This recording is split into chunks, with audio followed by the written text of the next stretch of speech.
Bismillahirrahmanirrahim. Assalamualaikum warahmatullahi wabarakatuh. Perkenalkan, kami dari kelompok 2 yang beranggotakan Imas Patona, Intan Pujiawati Lestari, Lela Aliyah, Sri Rahayu Utami, dan Syahid Al-Barokah. Kami di sini akan mempresentasikan mengenai konsep teoritik dan pengembangan jenis-jenis model pembelajaran personal. Dosen pengampu Bapak Ceceng Salamuddin. Dalam mata kuliah model-model pembelajaran. Silakan disimak ya. Baik, di sini saya akan memaparkan materi mengenai model pembelajaran non-direktif. Model pembelajaran non-direktif atau yang lebih dikenal dengan model pembelajaran tidak langsung, yaitu suatu proses membantu peserta didik agar belajar dengan baik tanpa arahan dari guru, atau biasa disebut dengan pembelajaran tidak langsung.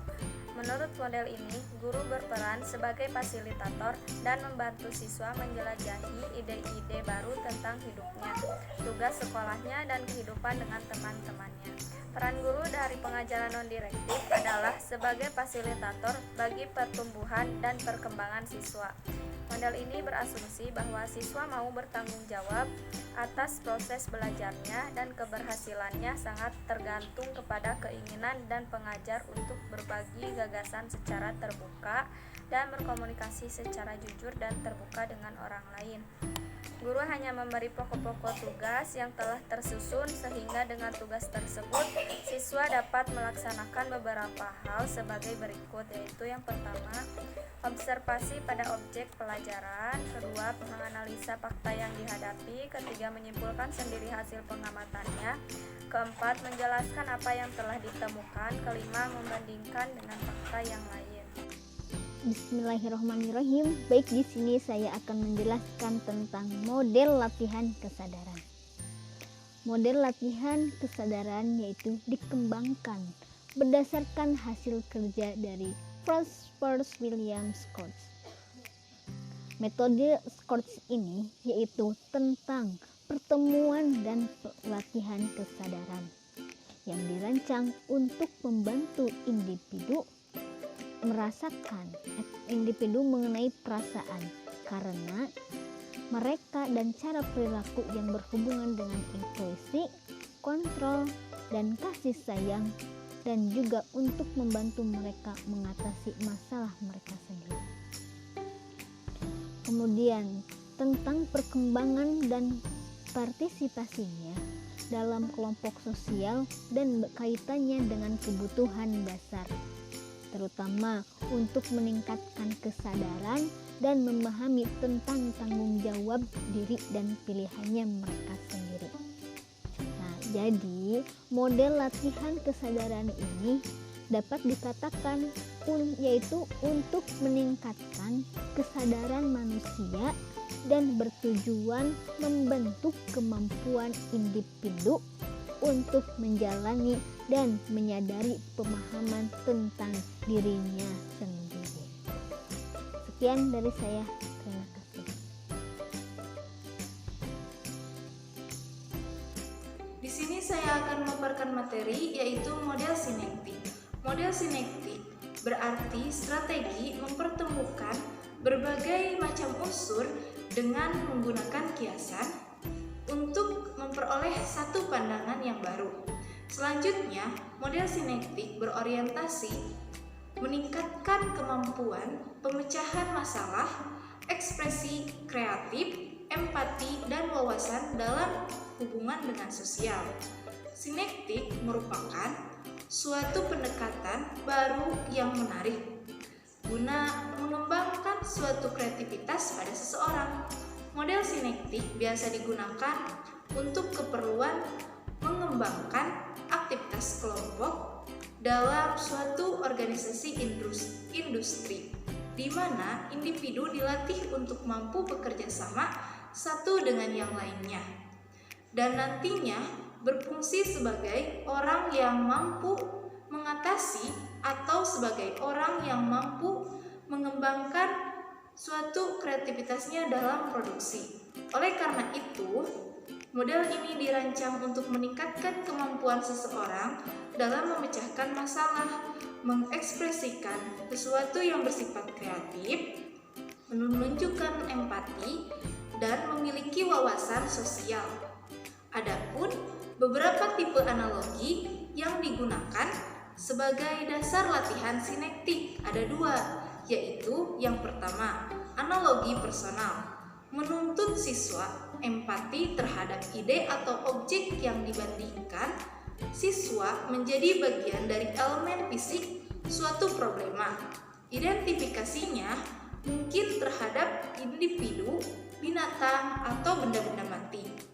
Analogi personal sangat menekankan keterlibatannya kepada empati. Yang kedua, ada analogi langsung, merupakan perbandingan dua objek atau konsep perbandingan tidak harus identik dalam segala hal.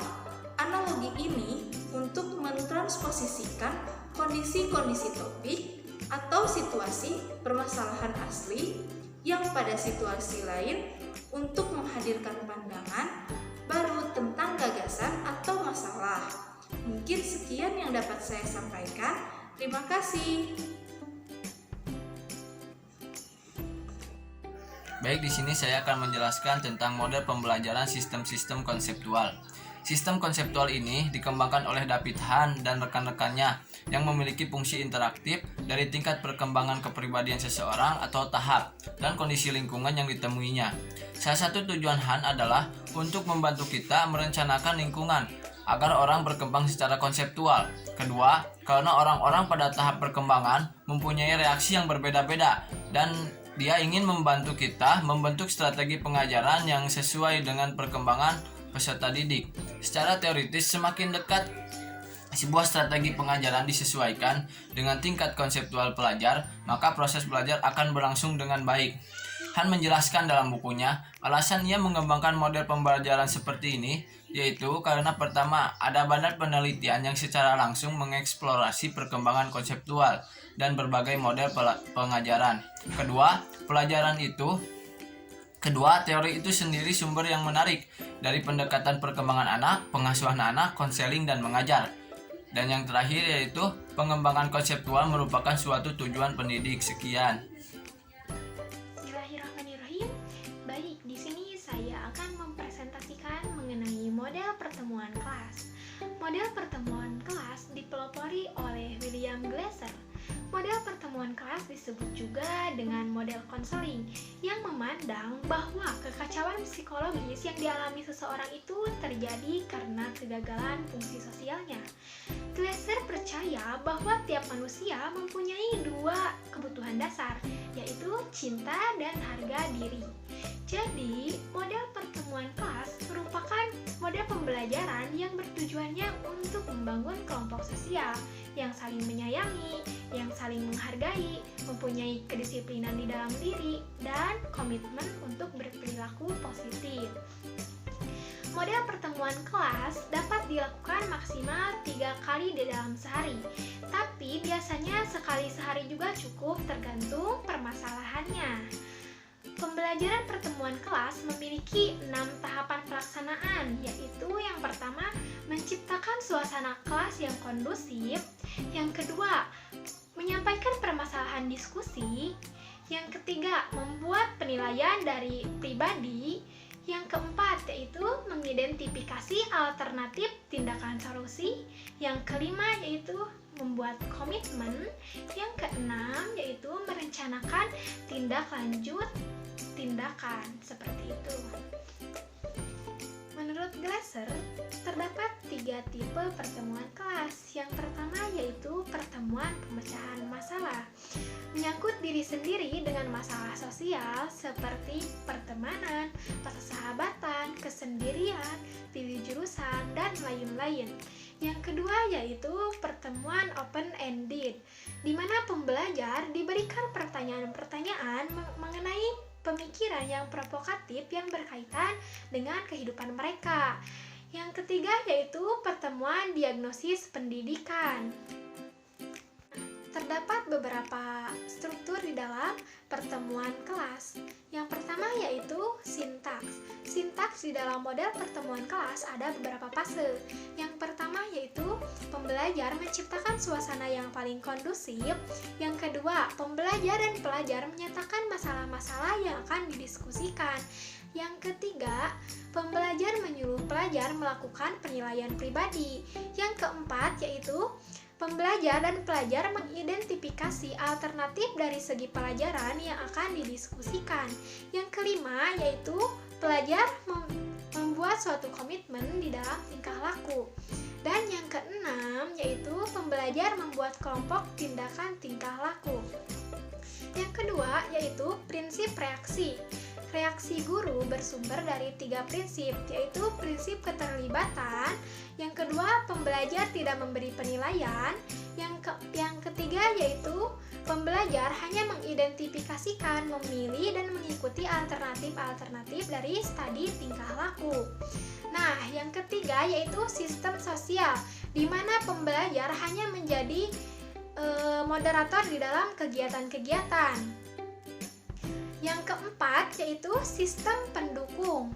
Sistem pendukung terutama terletak dari kompetensi pembelajar yaitu pribadi yang menyenangkan dan keterampilan interpersonal dalam penguasaan teknik diskusi.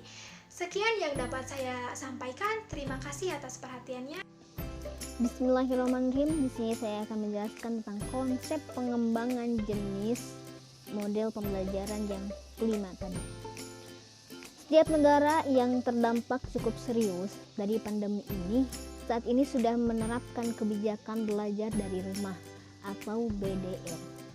Nah, skenario BDR ini masih bisa terus diperpanjang apabila pandemi COVID-19 belum menunjukkan tanda untuk berakhir.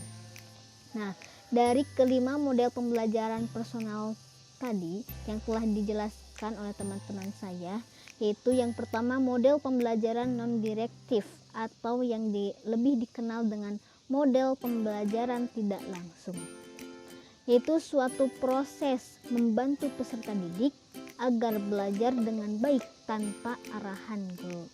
Nah, model ini bisa dikembangkan oleh peserta didik secara di rumah tanpa adanya bimbingan dari guru dengan melihat banyaknya dari internet seperti itu. Jadi model ini bisa tanpa ada bimbingannya dari guru. Kemudian ada model latihan kesadaran. Nah, model ini merupakan suatu model pembelajaran yang ditujukan untuk meningkatkan kesadaran manusia. Nah, pada kasus COVID-19 ini terdapat beberapa individu yang melakukan respon yang kurang tepat karena kecocokan. Nah, dampak dari tindakan tanpa pemikiran yang tepat akan gejala-gejala psikologis seperti berlebihan, mudah menerima informasi yang salah tanpa dicerna, dan lain-lainnya. Nah, jadi dengan demikian, salah satu upaya yang dapat dilakukan untuk mengatasi stres pada situasi ini yaitu dengan adanya melalui kesadaran. Yang ketiga yaitu model sinektik. Model ini merupakan suatu pendekatan baru yang menarik guna mengembangkan kreativitas. Model sinektik ini bisa digunakan untuk keperluan mengembangkan aktivitas kelompok. Nah, pada model ini kan adanya aktivitas kelompok, jadi tidak adanya berkembang pada situasi pandemi. Kemudian yang ketiga itu model pembelajaran sistem konseptual. Pada dasarnya, menurut guru, untuk mengenal tingkat konseptual siswanya, kemudian menyesuaikan antara tugas yang diberikan kepada siswa menurut tingkat konseptual. Kemudian yang terakhir yaitu model pertemuan kelas. Nah, model ini dengan maksud membantu para pelajar memikul tanggung jawab atas perilakunya dan tanggung jawab untuk lingkungan sosialnya. Nah, dari kelima konsep tersebut yang kurang dipakai pada masa pandemi ini yaitu model pertemuan kelas. Dikarenakan pertemuan kelas itu tidak bisa dilaksanakan. Sekarang dilaksanakannya itu belajar di rumah. Seperti itu. Terima kasih. yang menarik guna mengembangkan kreativitas. Model sinektik ini bisa digunakan untuk keperluan mengembangkan aktivitas kelompok. Nah, pada model ini kan adanya aktivitas kelompok, jadi tidak adanya berkembang pada situasi pandemi. Kemudian yang ketiga itu model pembelajaran sistem konseptual. Pada dasarnya, menurut guru, untuk mengenal tingkat konseptual siswanya, kemudian menyesuaikan antara tugas yang diberikan kepada siswa menurut tingkat konseptual. Kemudian yang terakhir yaitu model pertemuan kelas. Nah, model ini dengan maksud membantu para pelajar memikul tanggung jawab atas perilakunya dan tanggung jawab untuk lingkungan sosialnya.